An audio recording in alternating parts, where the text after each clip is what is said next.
This video isn't just going to show you principles at work on real designs, but also how they can make stunning designs that really have an impact. This is a must-watch compilation from the best principle videos on my channel. Repetition is simply repeating a single element many times in a design. That sounds really basic, and it might even sound trivial or pointless to some of you, but let me tell you, it's one of the strongest secret weapons of any designer. But why is that the case? Repetition is sort of like the glue of your graphic designs. It holds everything together and it brings it into a unified piece of work. It isn't simply an act of having, say, 3 squares in a row like some sources online might show you. It does go far deeper than that. When talking about repetition in graphic design, we typically want to think about colors, typeface styles and fonts, line, size and scale, shape, texture, and even sometimes language. And don't worry, we are going to look at some examples soon to make sense of this principle so we can master it in our artwork. But repetition can and often should be used on things like poster designs, your very own graphic design portfolio, website design, editorial design such as magazines, and even entire brand identities. Actually, repetition within a brand is one of the most powerful things that is finalized in the planning stages of the brand strategy. Notice how for over 100 years, Coca-Cola have used bright red and also white throughout the entire branding. The repetition of this has cemented itself into the minds of the consumer, the very people who they want to remind of their product every time they run a new advert or a campaign. The color scheme is a mental trigger, reminding people just of Coca-Cola. And it's not only about colors, of course. The beer brand Rogue have a very strong brand identity by repeating hand-drawn illustrations matched with their typographic logo strewn across their bottles. But also their social media depicts kind of like fresh imagery of fruits, ingredients, sunsets and natural settings that has been consistently shown over their account. These help install an independent and also a natural brand image. But the important thing is that this image is repeated over and over again so that it becomes fixated into the minds of the consumer. The idea is that the consumer will recognize a product by that brand without even consciously thinking about it. So repetition in branding is super effective, sure, but what about other design work? Take a look at some pages from my logo design e-guide. You can see I've used the same fonts, the same color scheme, same shapes, same layout, and so on. This ties the design together, it makes the viewer feel comfortable, and it just solidifies competence as a graphic designer. Let's talk about your graphic design portfolio. Now, I'm sure you've seen some designs that come across as disjointed, unorganized, and as if random things have been applied without little thought. If you fail to use repetition in some way, this is how your designs will likely be seen by the viewer. One of the most obvious hallmarks of a professional and a competent designer is if their designs are tied together with repetition. So take a look at this portfolio here. We can see a lot of repetition being used. Firstly, the colors of black and white are seen throughout the entire website, and the few instances where color is seen, it stands out and highlights something of importance, such as this show reel of work here. Secondly, the same fonts are used throughout the entire design, or should I say just the same typeface styles. This is very important, and it simply helps unite the work as being created by one designer. Also notice the texture on the background of this website. This is a style the designer has gone for, and it isn't just seen on one page, it's found everywhere. Another cool feature here is the rollover graphic of kinetic typography, something that is carried throughout the website. But yeah, breaking repetition is also very useful, but it must exist with repetition surrounding it. One example, still looking at this portfolio website, notice how the style is very angular and very straight. We have straight-edged and pointy typography, we have square arrows, rectangular orientated imagery, but the area where the designer wanted you to hover your mouse over is circular, found here. And so you can see that breaking the repetition can act as a kind of focal point or attention-grabbing location on a design. Breaking design repetition can also be something far larger than one design. Take a look at these banking logos. We have HSBC, Barclays, Nationwide, NatWest, Halifax and Santander. These are the most popular and common banks found in the UK. And can you see a repetition in these designs? Well, obviously we have a predominant mix of black, red or blue. But if we add into the mix Lloyds Bank, which is another very common bank in the UK, we see things have gone against the industry standard and repetition. Now we have a branding colour scheme of black and green. This is a novel way to stand out in a crowded industry, and Lloyds have kept this colour scheme since the 1980s, but in recent years they have driven it even harder to compete with other brands. So your repetition is essentially tying a design together as a kind of glue, as I said before, focusing on things like style, fonts, colours, shape, size and so on. Like with every principle, it isn't an absolute must on every single design, because sometimes there are rare instances where you might want to go against it, but for the most part it's a widely used and commonly accepted graphic design principle that's hugely important. And for this first exercise, I would like you to look at this poster, look at this design. Can you see the 3 different uses of contrast in this poster? Yeah, that's right. There are 3 different ways contrast is being used here. So let's go over the easiest one first and foremost. We have the contrast of color. As you can see here, the white against the black, or maybe the white against the orangey, pinky color here, peachy color. And that is obvious. It is the first and most obvious one you would probably realize. But what is the second form of contrast on this poster? It is actually shape, the contrast of shape. As you can see here, we have very straight, angled, pointy lines running along the entire poster. They are contrasted with the smooth curvature of the actual shoe and the logo itself. Now this is somewhat subtle to some people or even unrecognizable, but this allows the shoes, the product in a sense, and also their logo to stand out. Everything else is angled straight line. So that's the second form of contrast here. But can you see the third? So yeah, the third form of contrast is texture. If you look closely here, there's a kind of sandy color blur texture going on the background. That is in complete contrast to the shoe itself, which looks very smooth and realistic. It's a contrasting texture, and again, it just alludes the viewer to looking at the shoe itself. Right, here we have a very simple and crudely made business card just to demonstrate something to you guys. In a minute, I'm going to reveal a design to the right, which is expanded from the design on the left. I'm going to use contrast in 2 different ways on the new design. When concerning a business card, how would you approach contrast to this original design you can see here? Again, there are many different ways to use contrast, and I've gone ahead and used 2 in a very simple way. So the first obvious option for contrast on a business card is to having one side one color and then the other side the opposite color. And as you can see, it mirrors itself. Here the background is dark and the text logo content is white. And then on this side, the text logo content is dark and the background is white.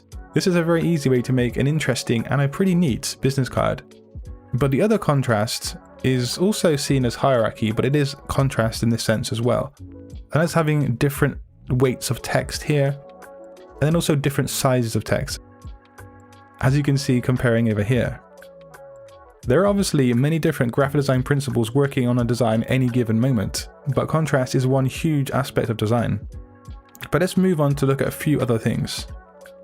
So here is a design of an app, or just a layout of an app.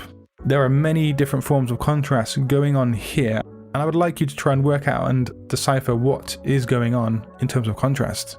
So when you actually pick apart designs in this way, you can then start to think about your own work and how you can apply principles on your own graphic designs.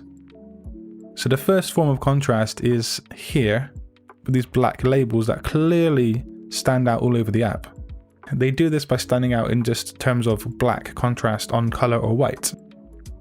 But one very important use of contrast is found here and in other areas of the app. We not only have different contrasting font choices, font weights, but also font colors, which allude to a very important part that the designer wants to bring an attention to. That's why you always see for sale signs in red or a contrasting color, but what other contrast elements can you see? Now this area, and all of these areas in fact, are kind of a double whammy when it comes to contrast. Now firstly, the app background is white or grey, but then these areas are in a bold, bright colour section, so they obviously stand out. But then also, if you think about it, the photographs themselves are contrasting.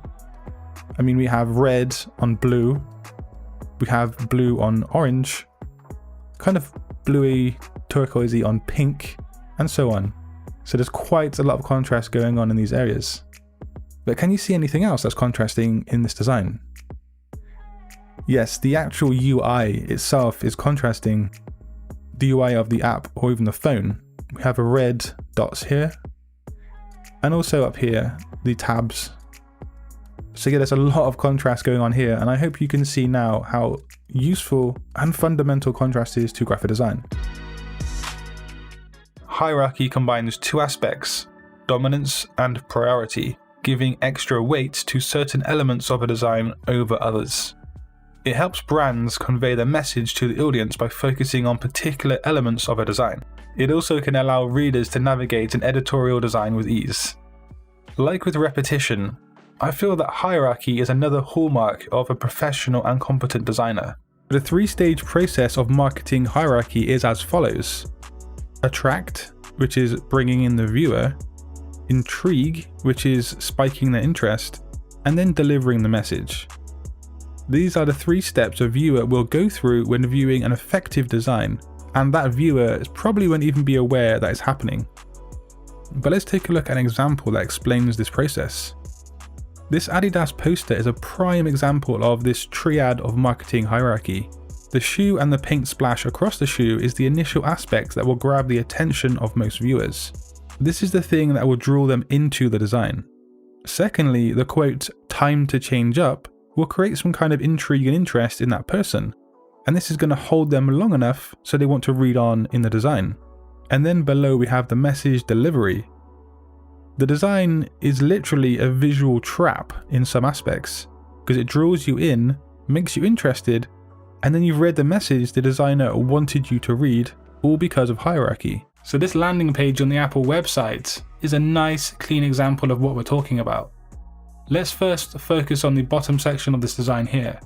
The image of the iPhone and also the word iPhone are the first level of hierarchy on this design. Cleverly, the iPhone is also even directing your eye to the text. These are the largest and the brightest aspects on this design in this area. But the second level is the quote, "lots of love, less to spend." And then the third level is the power graph below. But in the upper section of the design, we only really have the second and third levels of hierarchy. The blue buy symbol and the Apple logo are the second level, whereas the rest is just considered to be third level main content hierarchy. It is a good technique to divide your design up into different areas like this.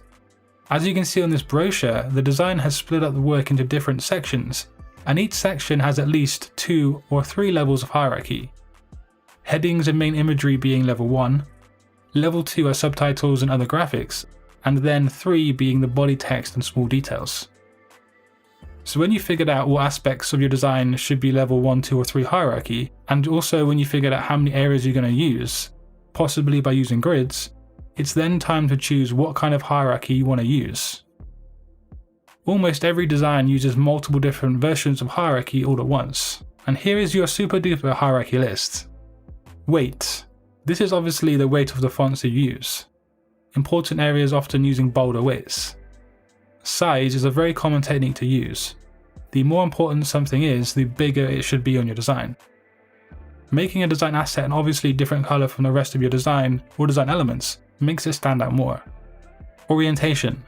You can arrange your text and your assets in a certain way. So maybe an isometric angle where the lower left goes up to the upper right, and then you can have something opposing the angle direction.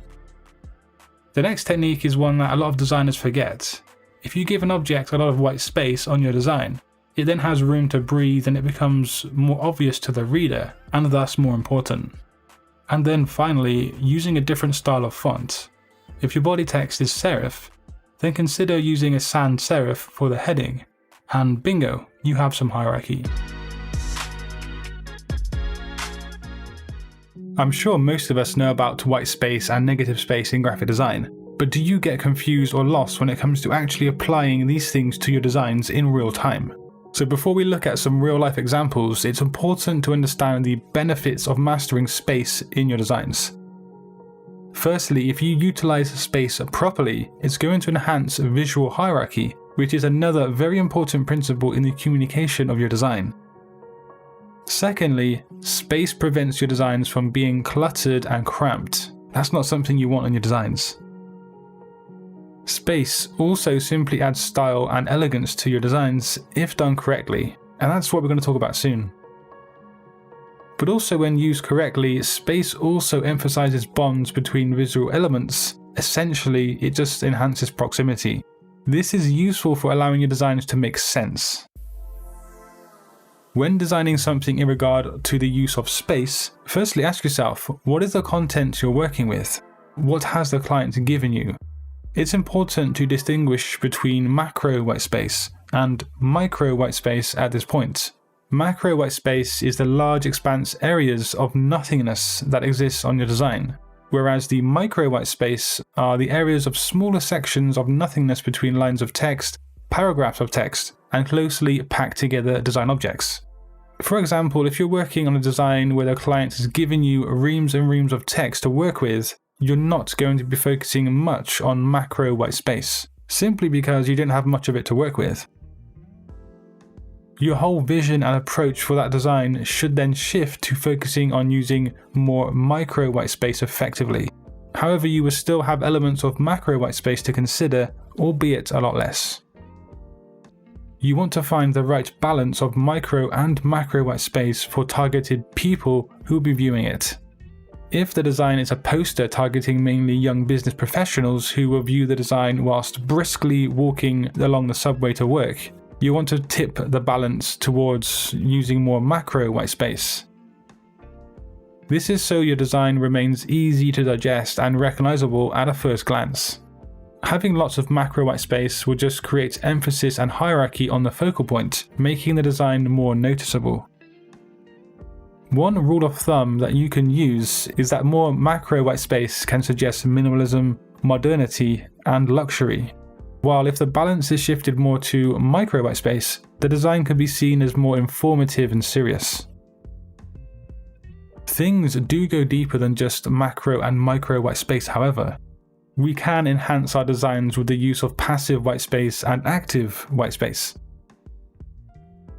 Passive whitespace refers to the micro whitespace that helps legibility and the aesthetics of a layout. That is, without guiding the viewer in terms of structure and viewing order. Active whitespace, on the other hand, relates to helping the viewer move through your designs in order and structure. If we take a look at this example of a paragraph, this design has poor use of micro whitespace. It's essentially just not even that legible. If we add in some passive white space, we can now read it properly and the viewer has more of a pleasant experience. But we can go further and apply active white space to control the order and the movement of the reading experience. Things are now broken down into digestible chunks, which helps the viewer move between each part of the design easily, and this ensures they will remain on your design for longer periods of time. Now, balance is a kind of type of design that is formed along the vertical axis and also the horizontal axis, and this is where the weight of the elements is evenly divided into both sides of the layout. Balance gives a design its form and stability, and it helps to distribute the elements evenly throughout the entire artwork. You can use either symmetrical or asymmetrical balance, the former being a symmetry of two or more shapes, and the latter using a form of hierarchy to create visual balance. So the design here utilizes symmetrical balance, both in the graphics, but also with the typography left and right. Balance like this is visually appealing, and it makes the viewer feel comfortable. Again, there is more visual balance here, working in the groups of 3 rather than 2. Asymmetrical balance can be a little more complex, And in the design here, you have the 3 central circles, which are the large design elements, but they're balanced out both by the type and the fine line graphics, as well as the other small elements too. This example is a lot easier to see, as the guy in the image is the large singular design element, and then in the top left are the other small design elements too, finishing and completing the balance of the design. Follow along and do keep score on some paper or a phone or something like that. And yes, sometimes there might be multiple correct answers, but points are going towards the most obvious and main correct answers. So the first question is for 3 points, and it's fairly easy. On this design, where is the main CTA or call to action which uses emphasis? Each question is going to have a 10-second window for you to decide the answer, or you can just simply pause the video.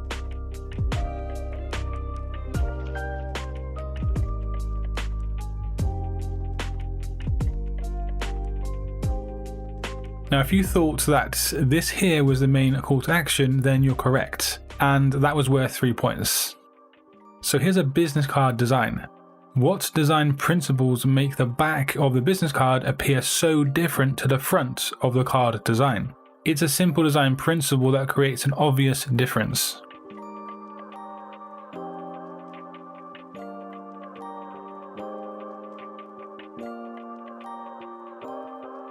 So yeah, the answer here was contrast, and again, that's worth 3 more points. For the last 3-point question, we have this design right here. Now, if I draw a line like so, it's obvious that we have an illustration on the far right and the logo in the top left. Positioning a design layout like this mainly uses what design principle?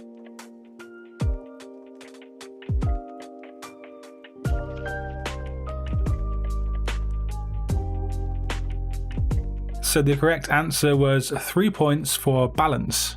And if you've answered every question right so far, you should have 9 points in total. Now we're going to get a bit more difficult with some 4-point questions, so let's get right into this. This is a pretty famous poster design, and might I add, it's a pretty cool looking poster as well. But for the focal point on this design, what principles have been used to create this sort of illusion? It's a subcategory of a design principle.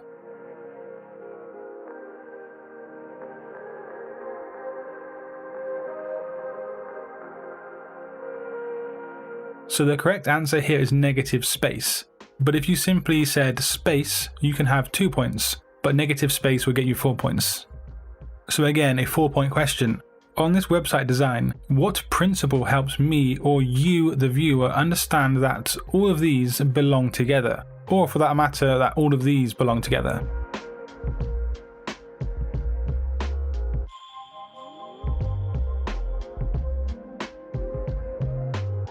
So for the chance to bag another 4 points, the correct answer was proximity. Proximity relates to how separate objects share a relationship when grouped together, and this is so then the viewer subconsciously links them as one. So another 4-point question. Looking at this design, and more specifically the typography on the far left, what 2 things can we do to this text to make it more effective and just look better as a whole? Now you can get 2 points for each correct answer out of 2 correct answers.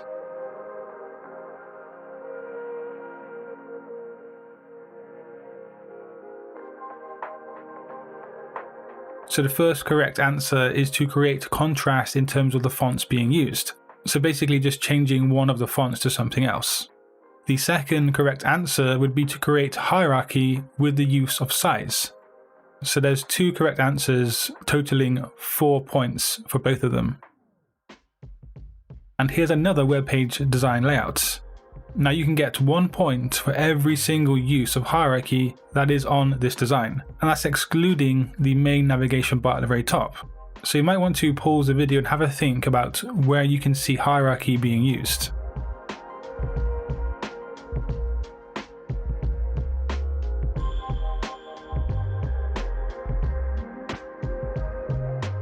So the first example of hierarchy is how Brian is bright white and then Lane is more muted and more subdued. That's basically hierarchy of color on this part of the design. Secondly, Brian Lane is a lot larger than the text above it. The third use of hierarchy is how the name Edith is brighter white than the text above. And the fourth use of hierarchy is how the main graphic on the right is larger than everything else. And the fifth example of hierarchy is the text here is slightly larger than the name Edith. So in total, there are 5 main uses of hierarchy on this design, worth a maximum of 5 points. On this magazine layout, what design principle has been used throughout every page that helps you realize that it's connected in some way?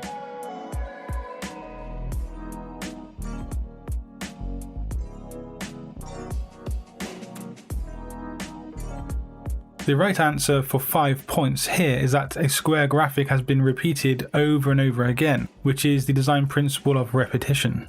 You could also be writing saying the color scheme has been used throughout, but that also falls under repetition, so the key word here is repetition. And for another 5 points on the penultimate question, take a look at this poster design. The lines coming from the camera are making use of a design principle that relates to the viewer's eye. What is this principle?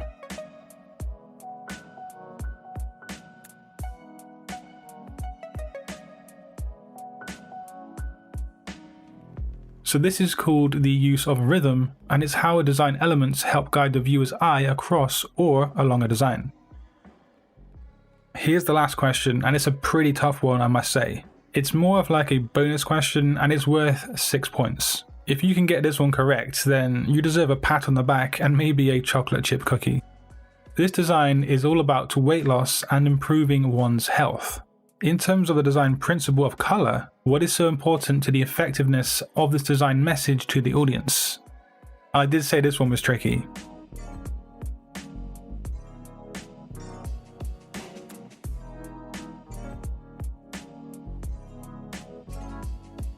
So the correct answer here is that the design heavily uses pastel colors, but importantly, why? Psychologically speaking, pastel colors are a strongly positive color group. They are associated with cleanliness, freshness, and this makes them a good fit for marketing themes around health, makeup, or fragrance. They also do have feminine connotations, hence the use of pastel colors in makeup and skincare products. Anyway, in total there were 42 points up for grabs. Anything above 30 is a great score, I would say, and anything above 21 is a pass.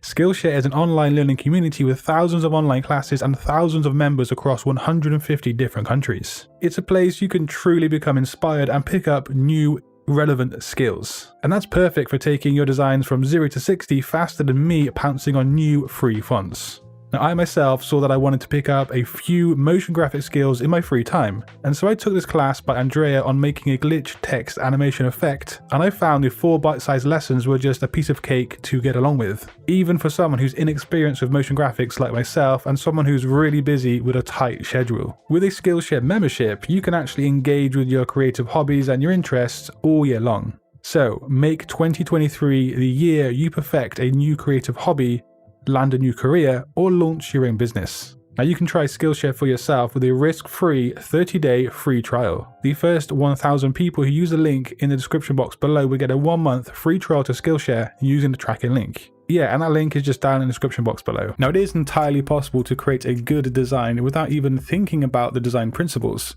However, this is typically done by a designer's intuition, and it's going to require a lot of trial and error in order to create something that actually looks good and creates an optimum end result for the user.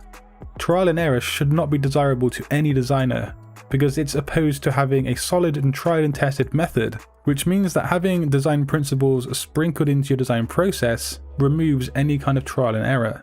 Trial and error just waste your time, and that means less clients in the long run, and so trial and error doesn't guarantee you a positive final design solution.